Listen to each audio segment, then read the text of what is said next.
Next in the control charts is criteria for detecting the lack of control. यानी कि lack of control जो अभी हमने x बार और आर चार्ट किया था उसमें कैसे हम लैक ऑफ कंट्रोल डिटेक्ट कर सकते हैं, क्या क्राइटेरिया है। जो अगर हमारे पास कोई, अब हमारे पास 3 लिमिट्स हो गई, मैंने आपको बताया था ये हमारे पास control line mean central line है, ये अपर कंट्रोल लिमिट है, ये लोअर कंट्रोल लिमिट है। तो अगर हम ये कहते हैं कि any point outside the control limits, मतलब ये कंट्रोल लिमिट है अपर और ये लोअर, अगर इससे नीचे या इससे ऊपर, ये any point outside the control limit, तो जो प्रोबेबिलिटी कंसिडरेशन है वो हमें ये बताती है कि लैक ऑफ कंट्रोल है अगर हमारे पॉइंट्स इसके नीचे या इसके ऊपर, मीन्स इस लिमिट्स में के बाहर चले जाते हैं। So a point going outside the control limits is a clear indication of the presence of assignable causes. ठीक है, किसका? असाइनेबल कॉजेज ऑफ वेरिएशन, जिसे हमें सर्च करके करेक्ट करना है, राइट। तो a point outside the control limits में रिजल्ट, अगर मान लो वो है और हम उसे सर्च करके करेक्ट नहीं कर सकते हैं, तो दैट में result from an increased dispersion या फिर चेंज लेवल में हो सकता है। ठीक है, सो लैक ऑफ यूनिफॉर्मिटी जो है वो due to the variation in quality of raw material भी हो सकती है, deficiency in the skill of operator भी हो सकती है, लॉस ऑफ असाइनमेंट भी हो सकती है जो मशीन्स की हैं, या चेंज ऑफ वर्किंग कंडीशंस भी हो सकती हैं। ठीक है, तो हमें जो है कोई भी पॉइंट्स देखने हैं जो above the upper control limits हैं या below the lower control limits हैं। ठीक है, सो अब एक इसमें, ये तो हम देख लेंगे, एक इसमें इंपॉर्टेंट पॉइंट है जिसे हम बोलते हैं ए रन ऑफ 7 और मोर पॉइंट्स। कुछ पॉइंट्स का है तब भी ठीक है, बट अगर 7 और मोर पॉइंट्स हैं आपके, कहाँ पे हैं? Outside the limits. ऐसी सिचुएशन में जहाँ पे 7 और मोर पॉइंट्स या तो अबव हैं या बिलो हैं सेंट्रल लाइन के, ठीक है, साथ या सेंट्रल लाइन के अबव या बिलो हैं कंट्रोल चार्ट में, तो ये इंडिकेट करते हैं कि हमारा जो है शिफ्ट है कहीं ना कहीं प्रोसेस कंट्रोल में। ठीक है, और अगर हम ये कहें कि, या हम कह सकते हैं कि अगर ज़्यादा है तो increase in the process control है, या अनडिजायरेबल सिचुएशन है, या हमें उसमें इम्प्रूवमेंट के चांसेस हैं। ठीक है, सो एक से ज़्यादा पॉइंट्स ऑफ कंट्रोल लिमिट्स में हैं या रन ऑफ सम पॉइंट्स हैं, तो वो हमारे पास जो हैं लिमिट्स को भी, मतलब 2 सिग्मा लिमिट्स, 3 सिग्मा लिमिट्स से भी नीचे जा सकते हैं। ठीक है, सैम्पल पॉइंट्स जो हैं वो अगर एक्स बार और आर चार्ट के बहुत ज़्यादा क्लोज हैं सेंट्रल लाइन के, इसका मतलब वो दूसरी फॉर्म है असाइनेबल कॉजेज की।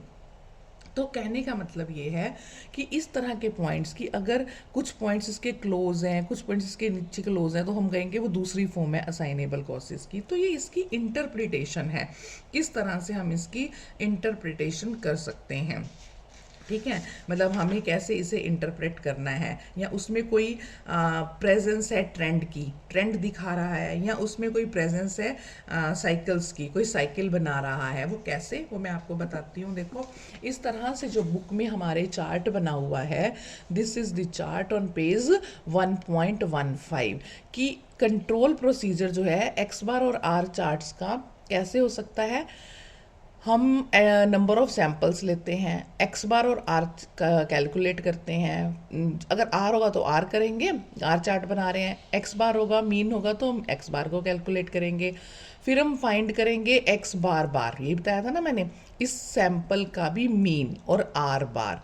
ठीक है, फिर हम कंट्रोल लिमिट्स फाइंड आउट करेंगे, फिर हम ड्रॉ कर देंगे एक्स बार और आर चार्ट्स। जितने इसमें न्यूमेरिकल एग्जाम्पल्स हैं इस बुक में, वो भी आप हाथ से करेंगे ताकि आपको ड्रॉ करना आए, कैसे हमने एक्स बार चार्ट या कैसे हमने आर चार्ट ड्रॉ करना है। ठीक है, सो मैं अभी आपको क्या कहा कि हमारे पास जितने नंबर ऑफ सैंपल्स हैं उसका मीन ले लेंगे, उसकी रेंज आर ले लेंगे, फिर हम फाइंड करेंगे एक्स बार बार और फिर आर। ठीक है, उसके बाद उसकी कंट्रोल लिमिट्स फाइंड आउट करेंगे, फिर ड्रॉ करेंगे एक्स बार और आर चार्ट्स, उसके बाद इनको ड्रॉ कर लेंगे। ठीक है। हम ये कहते हैं अब कैसे पता चलेगा प्रोसेस स्टैटिस्टिकल कंट्रोल में है या कि नहीं है। ठीक है, अगर मतलब इसमें अगर वो है प्रोसेस कंट्रोल में, ठीक है, फिर हम देखेंगे कि हमें कैसे आगे प्रोसेस करना है, कैसे सॉल्व करना है। अगर नहीं है तो हम उस कॉज को ट्रेस करेंगे, उसको रिमूव करेंगे और फिर सैम्पलिंग करेंगे, फिर ड्रॉ करेंगे।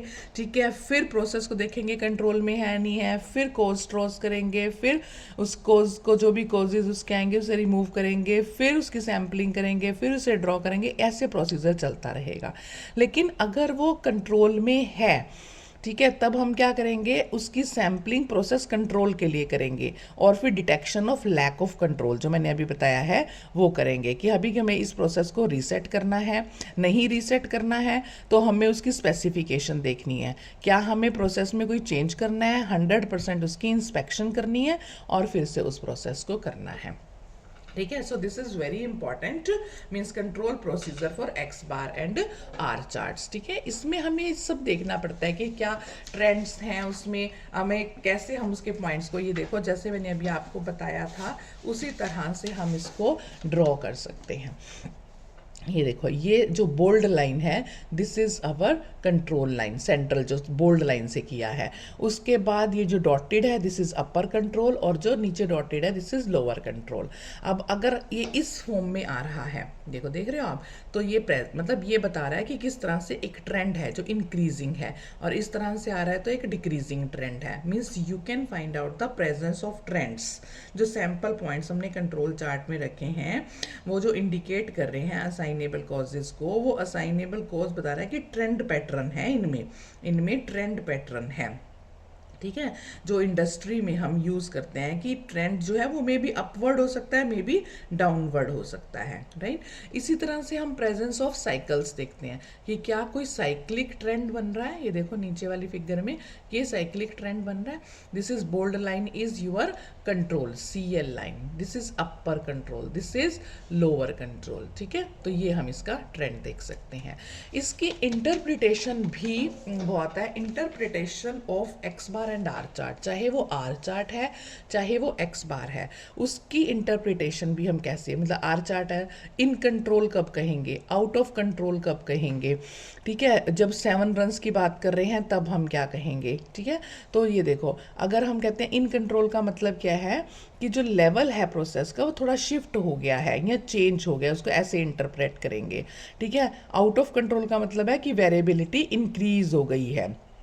ठीक है, मतलब लेवल जो है वेरिएशन का वो चेंज हो गया है। ये सारी इंटरप्रिटेशन है अगर आपके प्रोसेस में, मीन्स अगर हम कहते हैं कि अगर प्रोसेस कंट्रोल में है तो एक्स बार और आर चार्ट को एग्जामिन करके और प्रोसेस को फिर हम देखते हैं स्टैटिस्टिकल कंट्रोल में कि वो स्टेट ऑफ कंट्रोल क्या है उसकी, उसको क्या क्या बताएंगे वो किस स्टेट ऑफ कंट्रोल में है। ठीक है, तो उस स्टेट ऑफ कंट्रोल को हम इंटरप्रेट इस तरह से करेंगे जो इसमें इस पूरे के पूरे बॉक्स में आपको था कि सिचुएशन अगर ऐसी है तो उसकी इंटरप्रिटेशन क्या होगी, सिचुएशन अगर ऐसी है तो उसकी इंटरप्रिटेशन क्या होगी। ठीक है, तो इस तरह से हम जो है एक्स बार और आर चार्ट की इंटरप्रिटेशन कर सकते हैं कि कैसे इंटरप्रेट करेंगे एक्स आर चार्ट को और एक्स बार चार्ट को। ठीक है, सो ये है हमारे पास interpretation of X bar and R chart. ठीक है, इसी में ही आपके पास है control chart for standard deviation. देखो, अभी तक हमने control chart for X bar किया था, फिर कंट्रोल चार्ट फॉर आर किया था, अब हम कर रहे हैं control chart for standard deviation यानी कि सिग्मा चार्ट। ठीक है, अब सिग्मा चार्ट क्या है, हमें पता है कि डिस्पर्शन है, ये तो अब आपको पता है ना, central of measure of central tendency, average में हम क्या करते थे, मीन निकालते थे, एवरेज निकालते थे, लेकिन स्टैंडर्ड डेविएशन क्या है, this is measure of dispersion. ठीक है, तो स्टैंडर्ड डेविएशन जो है वो आइडियल मेजर है डिस्पर्शन का। अगर हम ये कहें कि हम उसमें देखो मीन भी यूज होगा और एस स्टैंडर्ड डेविएशन एस भी यूज होगा। ठीक है, तो इसका जो कॉम्बिनेशन है उसका मतलब हमें जो ये देखना पड़ेगा कि डेविएशन कहाँ कहाँ है। ठीक है। अगर हम वही एक रैंडम सैंपल ले रहे हैं स्मॉल एन साइज का और वो नॉर्मल पॉपुलेशन से ले रहे हैं और उसका स्टैंडर्ड डेविएशन अगर सिग्मा है तो हमारे पास एक्सपेक्टेड ऑफ एस स्क्वायर क्या आ जाएगी n-1 divide by n into sigma square. ठीक है, ठीक है, कैसे आ जाएगी ये, क्योंकि हमें पता है डेविएशन कैसे होती है xi minus X bar whole square, उसको 1/n से डिवाइड कर देते हैं। और फिर वही है ES हमें पता था C2 इंटू सिग्मा, और इसका फैक्टर हमने बताया था कि C2 वो कांस्टेंट है जिसकी वैल्यू जो है हम टैबुलेटेड से ले सकते हैं। ठीक है, नॉर्मल पॉपुलेशन में हमारे पास जो है वेरिएंस जो है हमारे पास ऐसे आएगा और स्टैंडर्ड डेविएशन का फार्मूला ये निकलेगा।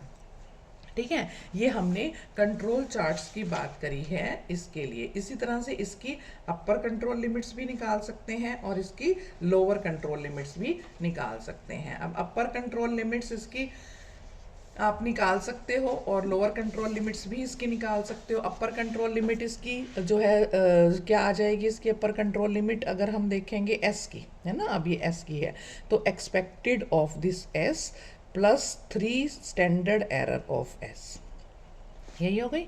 ठीक है, तो अब आपके पास जो है इसको आप अगर निकालोगे तो आप इसकी वैल्यू को इसी तरह से आप लोअर कंट्रोल लिमिट निकालो, expected of S minus 3 standard error of S, इनकी वैल्यूज पुट कर लेना और आपके पास जो है सेंट्रल लाइन की भी वैल्यू आ जाएगी, मतलब सेंट्रल लाइन जो हम निकालेंगे उसको भी आप निकाल सकते हो, और जो कोफिशिएंट्स लोगे आप उन कोफिशिएंट्स का भी आप नाम दे के उसकी टैबुलेटेड वैल्यू वहाँ से ले सकते हो। ठीक है, इसके भी दो ही केस बनेंगे कि अगर सिग्मा आपके पास नोन है तब क्या बनेगा और सिग्मा अगर अननोन है तब क्या बनेगा।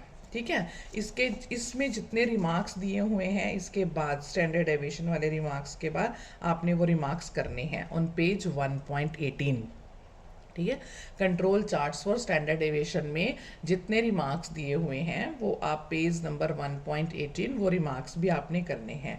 इसके बाद इम्पॉर्टेंट असाइनमेंट जो मैं आपको दे रही हूँ, जो आपने काम करना है, दैट इज योर एग्जाम्पल्स। क्योंकि अगर आप एग्जाम्पल नहीं करोगे तो आपको एक्स बार और आर चार्ट की जो है क्लियर नहीं पता चलेगा कि हमें कैसे वैल्यूज फाइंड आउट करनी है। तो एग्जाम्पल जो है वो 1.1 ऑन पेज 1.19। ठीक है, पेज 1.19 पे आप जो है एग्जाम्पल करो, उसके कमेंट्स देखो कि किस तरह से है एग्जाम्पल, मतलब 1.1 से लेके एटलीस्ट, मतलब कम से कम जो मैं आपको कह रही हूँ 1.5 या 1.4 तक तो आप करो ही करो। ठीक है, 1.4 तक आप इसके एग्जाम्पल जो है वो करो, 1.1 से 1.4 तक। तो आपको इंटरप्रिटेशन करनी आ जाएगी कि कैसे एक्स बार चार्ट ड्रॉ करना है, कैसे उसकी इंटरप्रिटेशन करनी है, कैसे उसके बारे में बताना है। वैसे हम इसको जो है प्रैक्टिकल्स भी करेंगे, हाउ टू ड्रॉ एक्स बार में, तो उसका प्रैक्टिकल भी करेंगे एक्स बार का, आर का, सिग्मा का, तो आपको और क्लियर होगा। लेकिन इससे पहले आपने ये न्यूमेरिकल्स जो हैं वो जो मैंने आपको बताए हैं 1.1 से लेके 1.2, 1.3 ये जो न्यूमेरिकल्स हैं ये आपने सारे करने हैं अप टू 1.4।